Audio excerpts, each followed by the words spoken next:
another edition of WiOS Cloud training videos.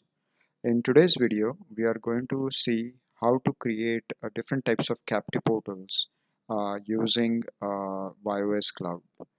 Captive portal is basically the login page that the users on any public Wi-Fi network or for guest Wi-Fi they get to see when they connect to that public Wi-Fi networks.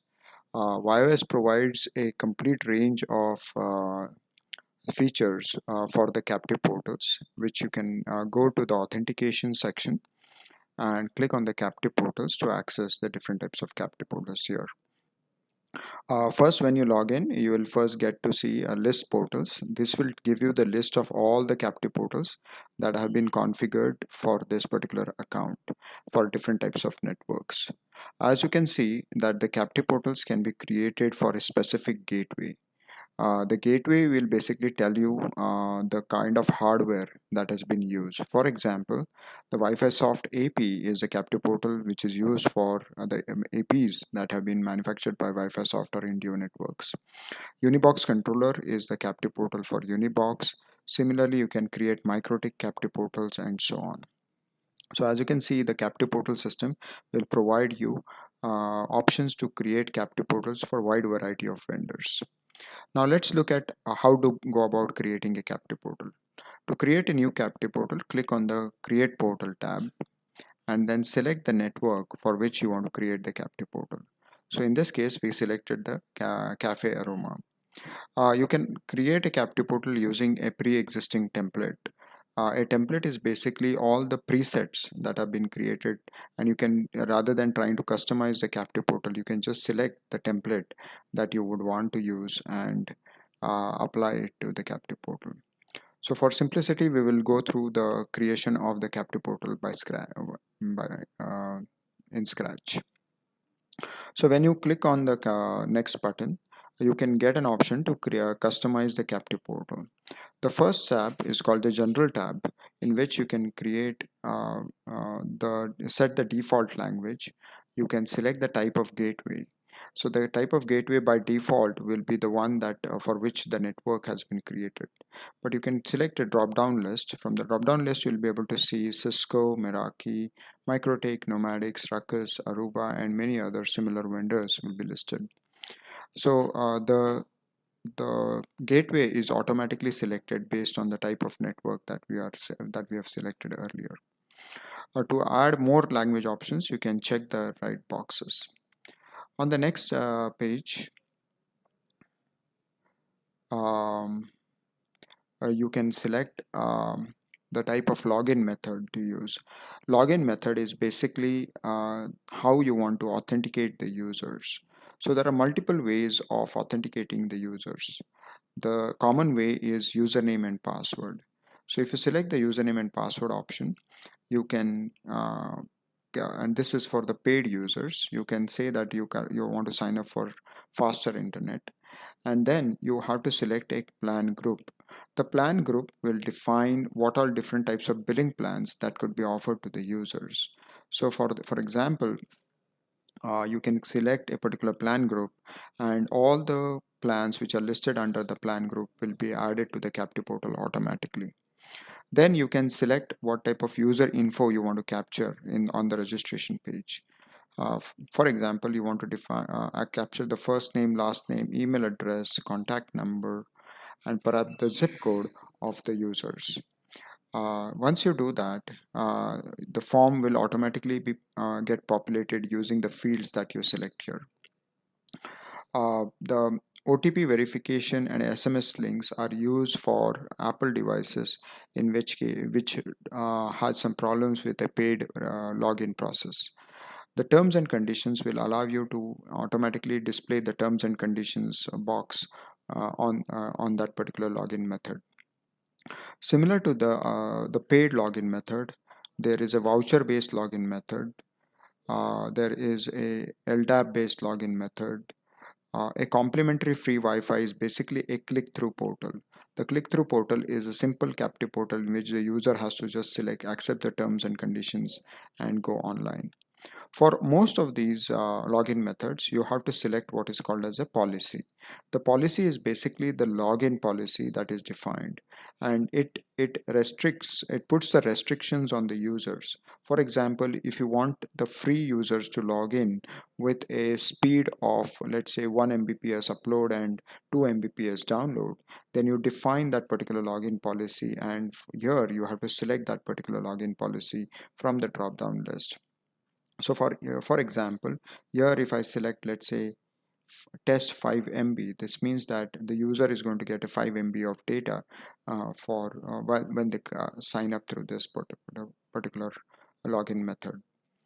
Similar to that, there is a user information capture here, where this particular login method allows you to capture some specific information about the user, like first name, last name, email address, or contact number. And you have to select the right policy that will get applied to this particular login method. So here I've selected flash 2 Mbps. That means the user will get 2 Mbps upload and download. So you can define the login methods based on time, based on the quota, based on the speed, or any other customizations that are available in the login methods. The free access with password method will allow the users to log in using a particular password. So again, you select a particular policy, and you give it a title, and you ask the user to enter this. All of these are optional. So if you don't want the user to any information to be captured, you can just leave it blank. And here you'll define the password that you want to define, that the user has to enter when they connect through the captive portal. Similar to that, there is SMS OTP method. The SMS OTP method will be used for logging with a mobile number. This is a default method used in some countries, where you have to verify your mobile number using a one-time password that is sent to your mobile using an text message. So again, here you select a policy and select the options that you want the user to enter when they are registering. The social media login method will allow you to select various social media types.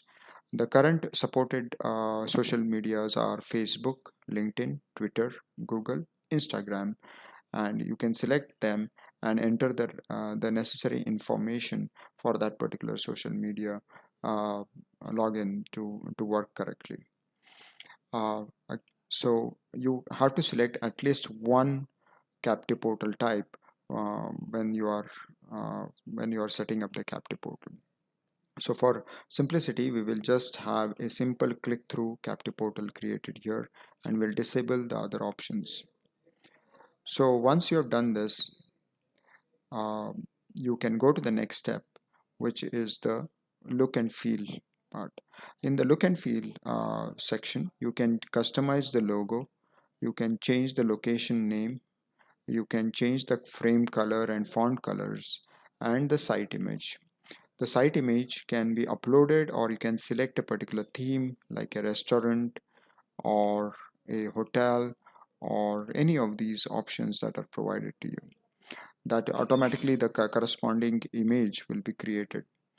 Once this is done, then you can again customize your logo by selecting this and uploading a particular logo that you want, and then put a URL here for that particular logo if someone clicks on that logo. The next step is defining some miscellaneous parameters. So under miscellaneous parameters, you have terms and conditions. You can define the footer. You can enter a support number. You can also define whether you want to show a session status page or welcome URL. Please note that this field will only work for Wi-Fi supported devices, not for the third-party devices. There's a self-care portal. The self-care portal will allow you to allow the users to click there and view their usage and that they have done so far. The restrict users to this network will basically restrict the users only to this particular network, so that the users cannot roam when they log in through this portal. And enable the end user ticket will allow them to create a ticket directly from the captive portal, so they can submit a ticket in the system. So once these settings are done, you can go to the monetize section, which is the last tab. In this section, you can enable push notifications, you can enable ads, you can enable reviews or surveys on that particular captive portal. So enable a particular ads on the captive portal. You just have to select the enable ads option, and then uh, uh, there are a few more advanced settings, like whether when the user clicks on the particular ad, whether you want the user to go to the advertiser URL or the welcome URL. And similarly, the check device will check whether the user will, if it is a registered user, then the user will get redirected to the welcome page automatically once the ad is shown, and they don't have to go through the login process again. So after entering all these fields, you can click on the submit, and it will create a captive portal based on your settings. You can click on this button to click on the preview of that particular captive portal. As you can see that this particular, it's a very simple captive portal where I've selected the hotel theme, and it has created a captive portal as per my settings. So once the captive portal is created, if you go to the list portal section, you will see the particular URL that has been generated. This URL will be automatically used for the Indio supported devices like our Indio access points. For the third party devices like the Meraki, Microtech, Aruba or Ruckus devices, you will have to copy this particular URL and enter this URL as a configuration in the respective admin consoles. So this completes the configuration of the captive portal in WiOS. You can go ahead and edit this captive portal whenever you want, or delete the captive portal using the delete button. Thank you so much for watching WiOS Cloud training videos.